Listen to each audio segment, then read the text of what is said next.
Welcome to Formosa Dream Chasers. We're your hosts, Mary Ann and Ching-en. Please join us as we explore the journeys amazing people take in pursuit of their dreams. And get insights from their experiences. Let's hit the road. And get started.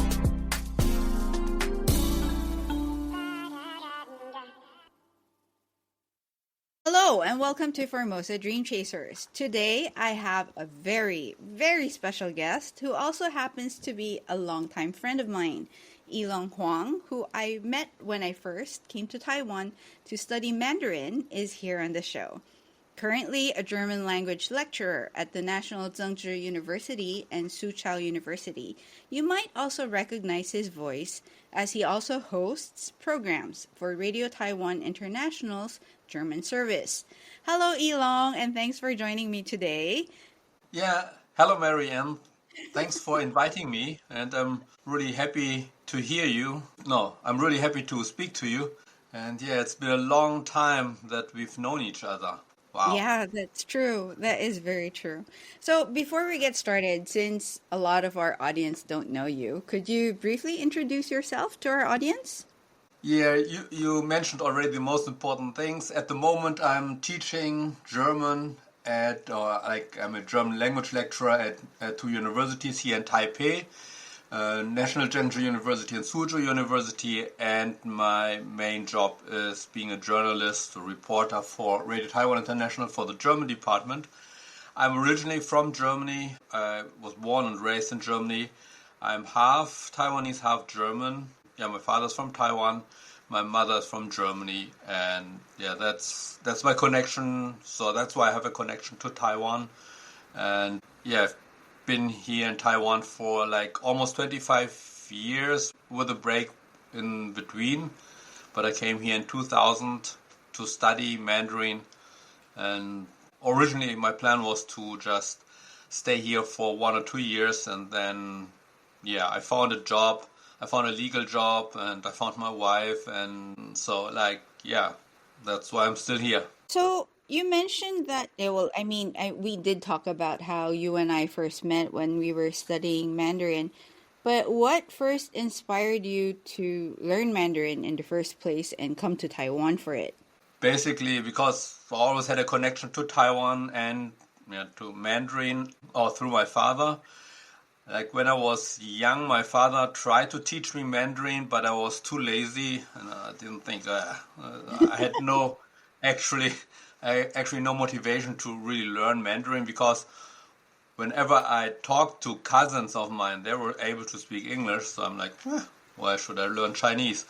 But there was always this connection, and then after I finished university and my master's, and I worked for a couple of years in Germany, and there were some changes in my life, and then I thought, okay, this is a good time now to do something new, do something different, and why not try to finally learn Mandarin? So that's why I came to Taiwan. Yeah. Did you already know how to speak Mandarin before? You mentioned your dad trying to teach you, so did you know how to speak? No, apart from like ni hao and xie xie, something like Hello that. and thank you, yeah. Yeah, I learned a lot before, but I never memorized it. Like, as I said, when I was little, my father tried to teach me, and I have some tapes where he was talking to me in Chinese or in Mandarin. And then also when I was 10, he took me to university actually. Like, he had a part-time job at university, and just like I have now here in Taiwan teaching German, he was teaching Chinese. And so I thought, great idea, like to take my son along and learn Chinese while I'm teaching it. And I spent like 2 years there, like 2 or 3 times a week. And yeah, I learned a lot, but I forgot most of it immediately. Okay. Whenever we finished the lesson. So I was not able, like I could write a couple words, I could speak a little, like a few phrases, but probably never with the right pronunciation. Yeah, I had knowledge about Taiwan, I had knowledge about Mandarin, but I couldn't communicate with Mandarin. And we both know that learning Mandarin isn't easy. So when you first came here to study the language, what were the biggest challenges for you at the time? I think probably, I think when you learn Mandarin, two things are difficult, writing and the tones. Yes. I think writing is mostly memorizing. So if you write a lot, just like the kids do in elementary school here, or like my son had to do in elementary school here, like every day, every word, just write like dozens of times, and then they still do that nowadays, and then yeah, you memorize it. But what was really difficult in the beginning were the tones. And it was not so much, for me, it was not so much that I couldn't differentiate between the tones. But just like when people learn German, they have to memorize the articles. In English, we only have the, right? But like in German, you have der, die, das, like three. And in French, you have le and la. But like in French or Spanish, you have a certain rule. So you basically know when you have to use which article. In German, you don't really have a rule. So mostly you have to memorize when to use der, die, or das. The same goes for foreigner, I think, when you learn Mandarin. So you have ma, and then there are four tones, ma, ma, ma, ma. Okay, you can pronounce them, but then you have to memorize, okay, when is which word, like the horse, is it what, first, second, third, or fourth Yes. tone? And so Yeah, that's right. this is really, that was the biggest challenge in the beginning.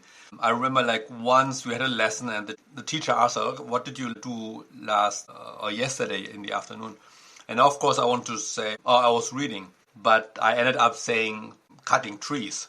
And sometimes when she like corrected me, the teacher corrected me, I got kind of annoyed because I'm like, oh, great. And then, but after a while, I think I still, I mean, I can pronounce the tones, everything, and I hear the difference, but sometimes I forget, like, okay, is this the first or second or third or fourth tone? Yeah, so, yeah, I think that's the tones are the biggest challenge while learning Mandarin for me. I also have the same problem because even like when in the beginning, right, when people repeat it to make sure you understand the difference in the tones, sometimes I don't hear it because it's just such a different language structure from what you know. So yeah, Yeah. I totally agree with you on that. Okay. Going back to that period, you mentioned like you grew up in Germany, but did you ever visit Taiwan before coming here to study?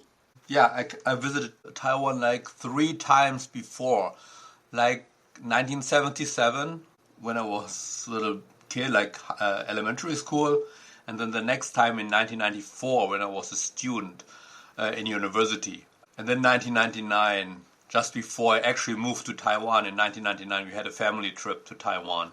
So these were the three times when I came to Taiwan. Before coming here, did you have a certain idea of what Taiwan was going to be like?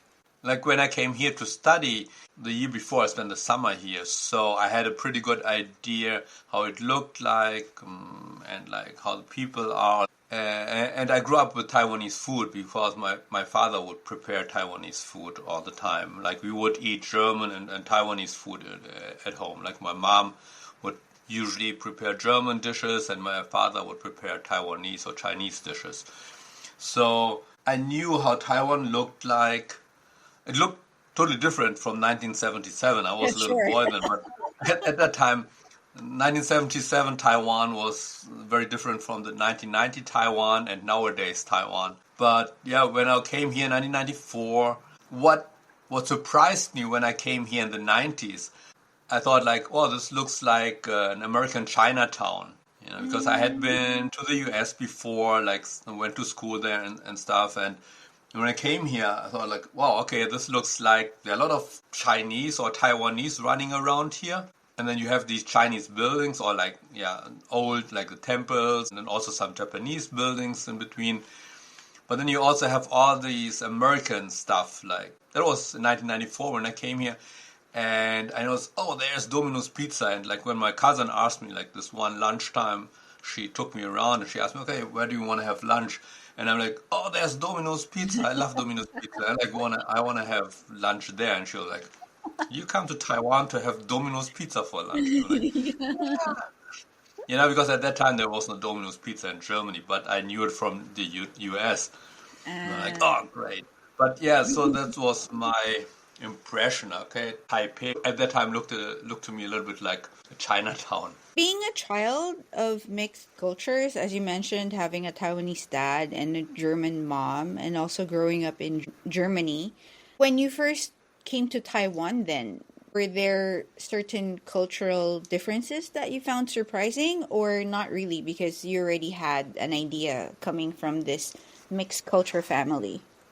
Actually, one thing I found really surprising were the temples and going to the temple and giving sacrifices and stuff.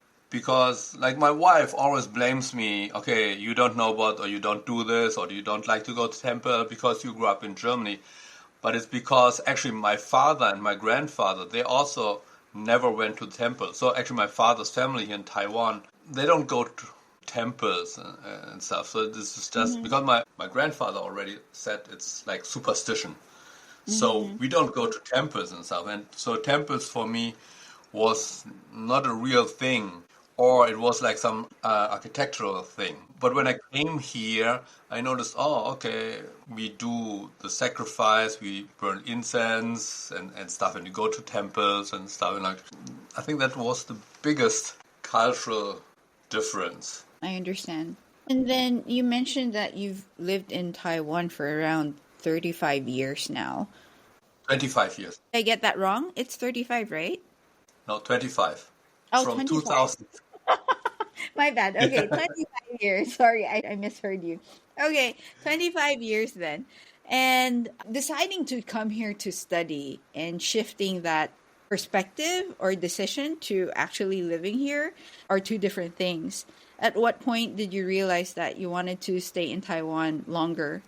In the beginning, so after the first year in school, I thought I want to stay here 1 or 2 years and work here so that I can use my Mandarin or practice my Mandarin like in real life, in a working life environment. So that's why I like in our second year at Shida, I started looking for like real jobs, not just teaching in bushibans or in cram schools or like home teaching. So I found like a sales job in a factory, and then I was lucky to find the job at Radio Taiwan International. But I never had like the idea I really want to stay here. Actually, when I started working here, after like a couple of years, I always thought like I want to return to Europe or like to Germany because of the one thing is like the working culture here is totally different. The working culture, or let's say the working hours, is like totally different from Germany. So my first 2 years here in Shida was fun, and I liked living here. Got to know a lot of like cool people, including you. And then I thought, okay, it's cool to stay a couple of years longer. And while I was in the radio station only, that was also still fun.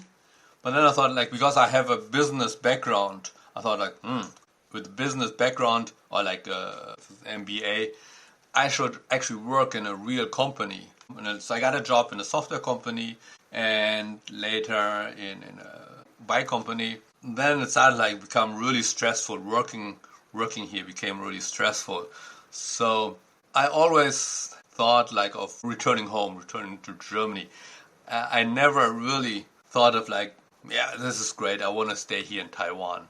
It's basically just because I found a job here, and then because I got married and have a child, then it was a little bit more difficult to just say, okay, just leave Taiwan.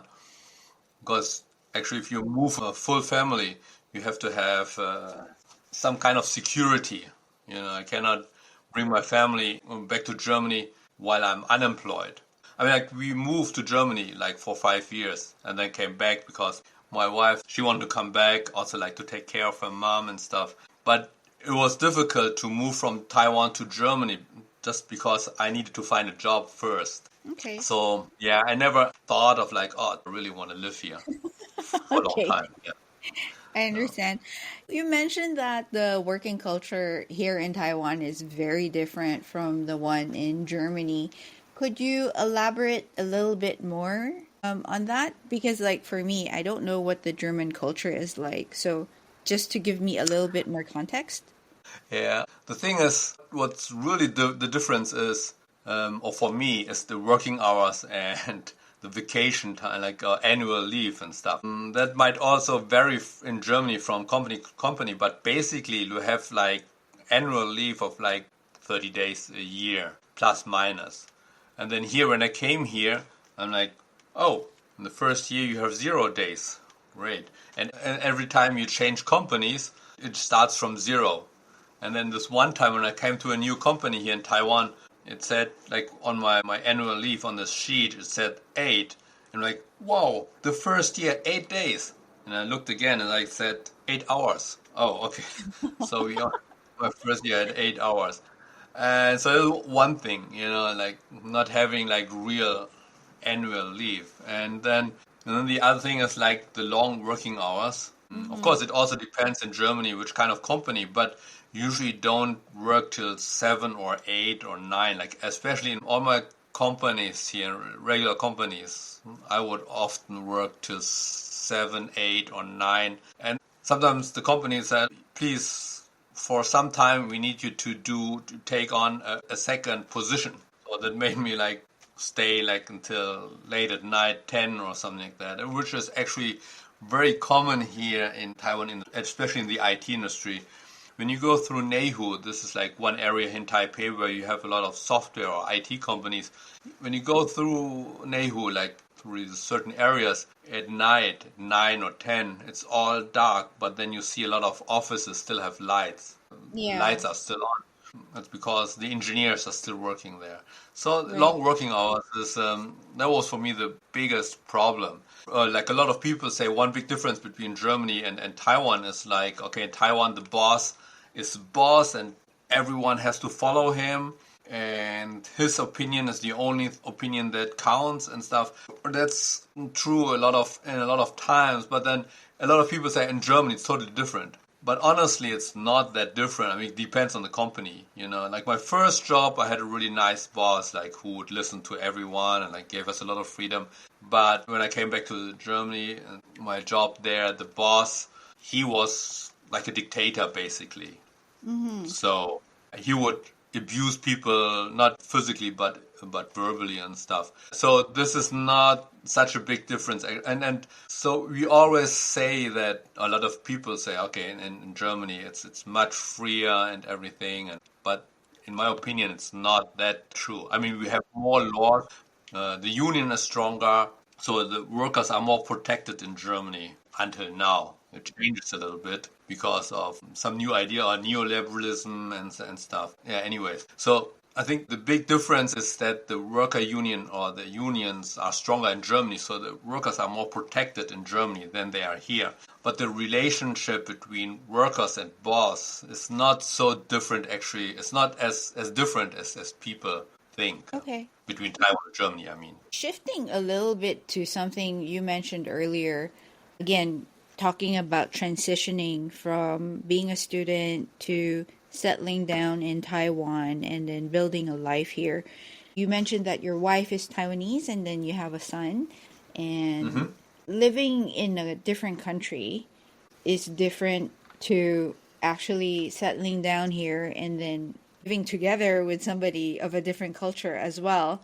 And if you have a mixed culture, like having a Taiwanese dad, and you mentioned some of the cultural differences that you had, like for example, like your family was less religious, whereas your wife is more religious in that aspect, being Taiwanese. Yeah.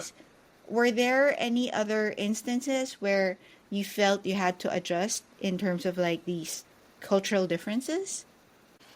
That's where we'll wrap up the first part of our conversation with Ilon Huang. Join us again next week for part 2 of our chat.